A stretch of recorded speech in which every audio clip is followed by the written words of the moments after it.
इस वीडियो का संबंध किसी भी धर्म व जाति से नहीं है। ये जानकारी व जागरूकता के उद्देश्य से बनाया गया है। भारत जातियों का देश है। यहाँ जातियों का जमावड़ा है। हजारों सालों से भारत की धरती पर चातुर्वर्ण व्यवस्था थोपी गई, जिसमें ब्राह्मण, क्षत्रिय, वैश्य और शूद्र शामिल थे। हालांकि एक पांचवा वर्ग और था, जिन्हें अछूत या अंत्यज कहा गया है, मगर वे हिंदू धर्म का हिस्सा नहीं थे, क्योंकि सारे अछूत बौद्ध धर्म को मानने वाले लोग थे, जिसका उल्लेख बाबा साहब ने अपनी पुस्तक अछूत कौन और कैसे में किया है। यदि आप चाहें तो इसे पढ़ सकते हैं। वैदिक कालीन ब्राह्मणों ने अपने निजी स्वार्थ के लिए छल कपट के द्वारा बौद्ध धर्म को भारत की धरती से खत्म कर दिया और बौद्ध धर्म को मानने वाली जो प्रजा थी उसे एक नया नाम दे दिया, अछूत। साथ ही उन्हें अछूतों वाले काम करने के लिए मजबूर भी कर दिया। सदियों तक गुलामी व असमानता का यह दौर चलता रहा।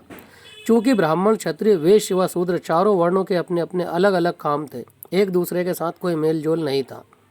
यही कारण रहा है कि जब जब इस देश पर विदेशी आक्रमण हुए तो उनसे मुकाबला करने के लिए कोई भी एकजुट नहीं था। केवल क्षत्रियों को ही हथियार रखने व युद्ध करने का अधिकार था, बाकी के वर्गों को कोई लेना देना नहीं था। हालांकि अनेक वीर व पराक्रमी क्षत्रियों ने डटकर मुकाबला किया, परंतु वे विदेशी आक्रमणकर्ताओं से जीत नहीं सके और अपने राजपाट सब गंवा बैठे।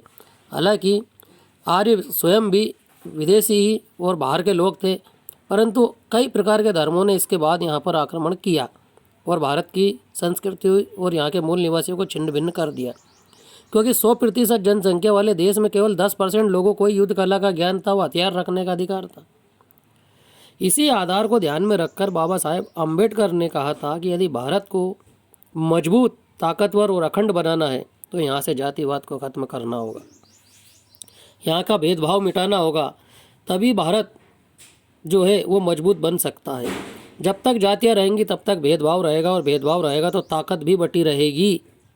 सदियों से SC ST के बहुसंख्यक समुदाय को हिंदू धर्म ने पृथक कर रखा है, जिसका फ़ायदा अन्य धर्म के लोगों ने उठाया है। देश के साधन व संसाधन पर जिन अछूतों का अधिकार था उसे मनुवादियों ने हमेशा छीने रखा व विदेशियों ने आकर उसे लपक लिया। अतः अब वक्त आ गया है कि इन पिछड़े लोगों को इनका हक दिया जाए व इनके साथ नाइंसाफ़ी ना की जाए, साथ ही समानता का व्यवहार किया जाए, साथ ही देश से जातिवाद को खत्म कर दिया जाए, जिससे कि एक और नया बांग्लादेश या पाकिस्तान ना बन पाए। बाबा साहब अम्बेडकर ने अपनी प्रसिद्ध पुस्तक पाकिस्तान अथवा भारत का विभाजन में भारत की आगामी समस्या को बहुत विस्तार से समझाया है, जिसे हर भारतवासी को जरूर पढ़ना चाहिए। और देश से ब्राह्मणवादी परंपरा का भी खात्मा किया जाए, जिसमें समानता, एकता और समता को मजबूती मिल सके और भारत एक अखंड, ताकतवर व मजबूत राष्ट्र बनकर उभरे। वह देश पुनः बौद्ध में हो जाए। आने वाला समय बुद्ध का देश होगा। ये धरती बौद्ध में पुनः होने वाली है। लोग जागरूक हो रहे हैं। छोटे बड़े सभी प्रकार के लोग अब शिक्षा को प्राप्त कर कर अपना बौद्धिक विकास कर रहे हैं।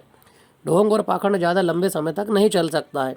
बाबा साहब अम्बेडकर के विचार समग्र मानव जाति के कल्याण के लिए उपयोगी हैं।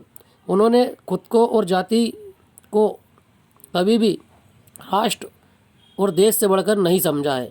उन्होंने हमेशा राष्ट्र को प्रबल मजबूती के साथ खड़ा होने के लिए जो भी संभव हो हर कोशिश की है। अतः इस पर देश के हुक्मरान जो अभी बैठे हैं उन्हें विचार करना चाहिए और बाबा साहब के तथ्यों को सभी आम जनता तक पहुंचाए, उनके साहित्य को लोगों तक पहुंचाए, ताकि लोग जागरूक हो और देश विदेशी जो धर्मांतरित लोग हैं, विदेशी जो आक्रमणकर्ता लोग हैं, उनके सामने मजबूत होकर खड़ा हो, एकजुट हो, ना कि विभिन्नता में बटा रहे।